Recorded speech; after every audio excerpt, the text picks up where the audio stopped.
Good morning! Ay abaw, good morning!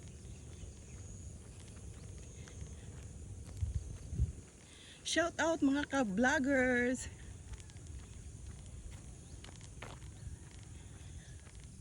Ang dinadaanan ko ay taniman ng tubo o sugarcane plantation.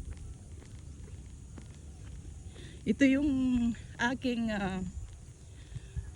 routine tuwing umaga pag ako'y nagigising.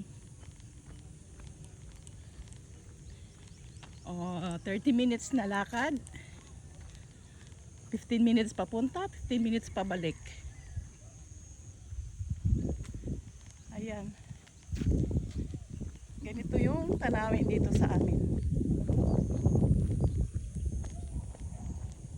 Merong tubo na bagong tubo dahil katatanim lang. Meron naman na siguro mga 2 months old na to. Ayan.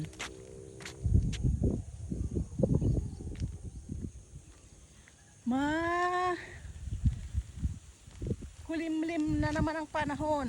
Kahapon lang sumikat ang araw.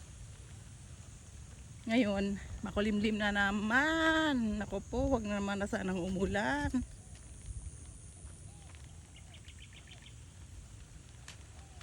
Ang lugar na to, malapit lang ito sa bundok. Ayan ang bundok. Ayan.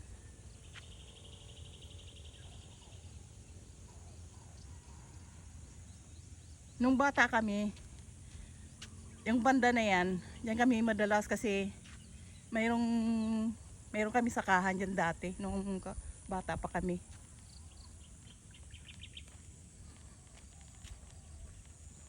Tapos, nung katagalan, nag-iba ng routine yung tatay ko. Bali ang trabaho niya. Kagaya din dito. Nagtatanim ng tubo. Tapos, nag-aararo.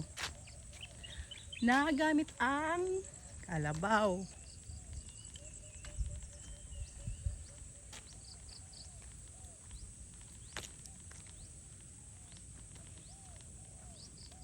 Ito yung mga bagong tubo. Siguro mga ano na to, mga 1 month old pa lang.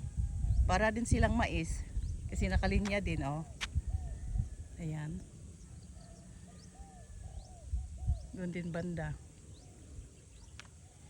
Doong banda medyo pwede nang tapasin, saka yung banda doon. Ayan. Mga magugulang na yan. Kumbaga dito harvest na.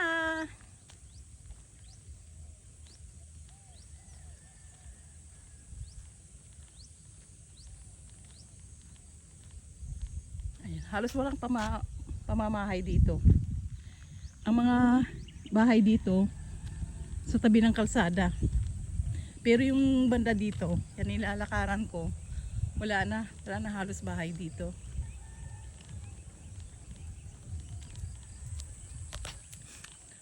Kayo po, ano po yung balak ninyo today? Ano ang plano nyo?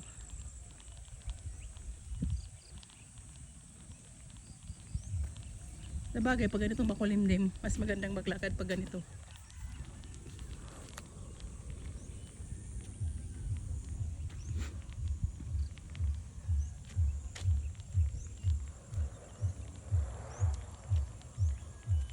Pabalik na ako.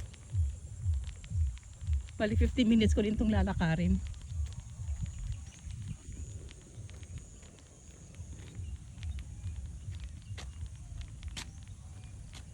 Doon sa kanto na yun yung huling bahay nasa tabi ng kalsada, ayun. Ayan.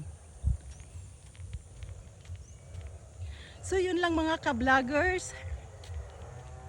At mag-iingat po sa lahat ng oras. So yun lang, at palagi lang po magdasal para ligtas palagi. Bye and thank you for watching. At kung gusto nyo yung video, pakishare na lang din po. Salamat! At at mag-like na din. Bye!